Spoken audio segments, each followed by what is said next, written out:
thank you for all of you. And actually, when I heard from the Dr. Ali's presentation, I was thinking to present my paper in Turkish. But right after that, Mr. Chetin said, no, I can't. So please forgive my strong accent of English, Korean strong accent. And if you don't understand, you can refer at any time the conference book. Feel free to switch to Turkish, no problem. And currently I'm doing my PhD at Temple University, and my dissertation topic is the Gülen and Sufism. When I chose that topic around 2 years ago, I thought that this field is not such a they examined very well. So I felt like it's gonna be easy job for me. But now, as you see on our conference, that there are many, at least 4 presenters about the focus on Sufism. So I feel like some uncomfortable, and I have to be rushed to my goal. But on the other hand, it means that how much important of Sufism in Gülen thought. That's one good sense for my research also. And actually I got a lot of insight from this conference, the other presenters. And for me, the most advantage of this kind of many focus on the Gülen and Sufism on this conference is that I can save my time not to repeat what they said. Basically, as you read on the conference book, there are many similar points. It is very interesting to note that the different countries from Turkey, from America, and from me, from Korea, something like that, most of us, we focus on the same point, you point out the same point. It means that for me personally, I'm on the right pace. So, and I'm not gonna repeat what they said. I'm gonna just focus on what I mainly argue in my paper. And first of all, I want to say about why I choose this topic, Gülen and Sufism. That's what I mostly get asked from my friend. Why you choose Gülen and Sufism? You are Korean, you are not Muslim, you are not Turkish, something like that.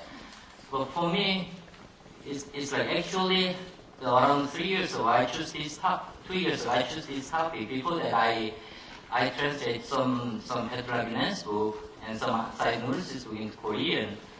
And eventually I went to my country to see how the Korean people respond on my translating books. But most of them, they said, why not translate the kind of Sufism? You're much interested in Sufism, something like that.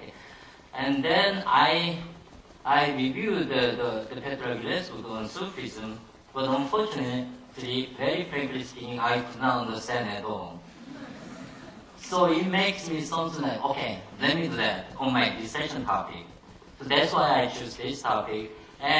But here the important point is that I want to put it, the Korean people as a world citizen of globalization world, they feel like something they need, Sufism, which Mr. Fethullah Gülen called Islamic spirituality.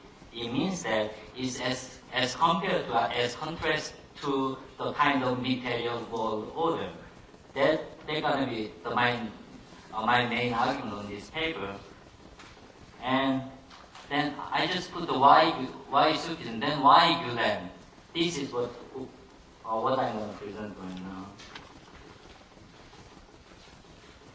So basically on my paper, I totally agree, and I totally on the view of that Sufism is not something like settled discipline. It's always changing discipline. Changing for what? Changing with the context of whatever they are given.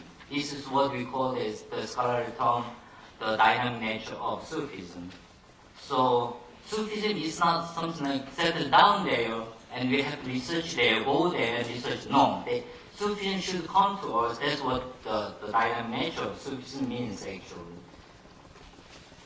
So viewing Sufism as a dynamic discipline interacting with the given context, my primary argument gonna be the following point. There are some distinctive characteristics of Sufism that appeal to the contemporary world, allowing Sufism to surface in this world. Hence, it is very, very necessary to identify those characteristics to understand contemporary Sufism. As a representative figure of the contemporary Islamic experience, I think Gülen Sufism provides a better understanding of the characteristics in a way that it reflects one of the contemporary manifestations of Sufism. This is my main argument. For this argument, actually, I put here the one very first chapter I reviewed and I analyzed the modern contemporary discourse of Sufism, but as I told you, the other presenters, thanks to them, they already presented. I'm not going to repeat that one. Then, only my highlight point. Very, very briefly speaking, on the contemporary discourse of Sufism goes like this way. From 17th century and 18th century, that's what we call Orientalism in Islamic studies, that which sees Islam as a total like alien style, dangerous style. This kind of stuff, what we call the Oriental this study of Islam. And of course, they see Sufism as like very interestingly here. Let me just note here.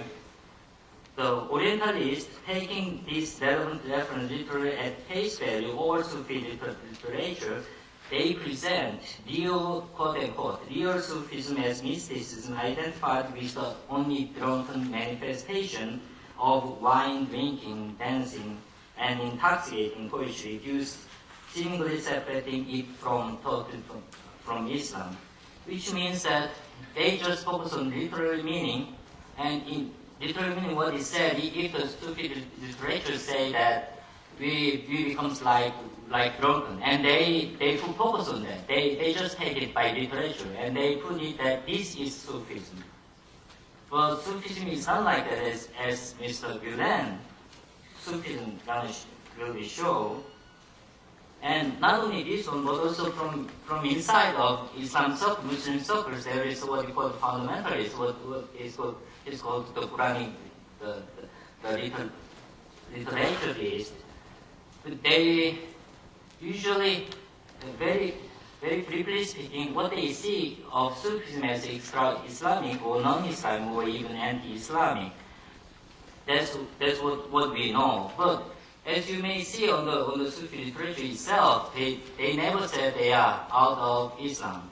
Of course, there are some movements like what you call Jewish Sufism or Christian Sufism or Hindu Sufism, but this is very, very rare case and minority. If you focus on the 99% of Sufi literature, most of them they focus on the Quran and Sunnah. So it is Islamic, it is not non-Islamic. So this is ongoing problematic situation that now we face, which is very ambiguity between what Orientalists, what fundamentalists present Sufism as non-Islamic, and what the Sufi themselves point out in their literature as a very Islamic. In this situation,